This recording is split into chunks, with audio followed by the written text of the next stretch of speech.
Hi, எல்லாரும் சௌக்கியமா? சர்வதேச விண்வெளி நிலையம் ஐஎஸ்எஸ் பூமியை 408 கிலோமீட்டர் உயரத்தில் ஒரு நாளில் 16 முறை சுற்றும் மனிதர்களின் வீடு.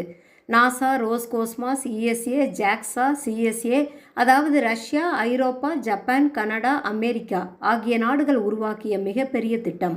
6-7 விண்வெளி வீரர்கள் பூஜ்ய ஈர்ப்பில் அறிவியல் ஆய்வுகள், மருந்துகள், தாவரங்கள், மனித உடல் ஆராய்ச்சி போன்றவற்றில் ஈடுபடுகிறார்கள். முழுவதும் சோலார் பவர் மூலம் இது இயங்கும். இதன் முதல் பகுதி 1998ஆம் ஆண்டு விண்வெளிக்கு அனுப்பப்பட்டது. இங்கு எடையில்லாத சூழல் இருப்பதால் மனித உடலில் என்னென்ன மாற்றங்கள் நடக்கிறது, புதிய தொழில்நுட்பங்கள் எப்படி வேலை செய்கின்றன என்பதை கண்டறிய விஞ்ஞானிகள் பல ஆய்வுகளை செய்கிறார்கள்.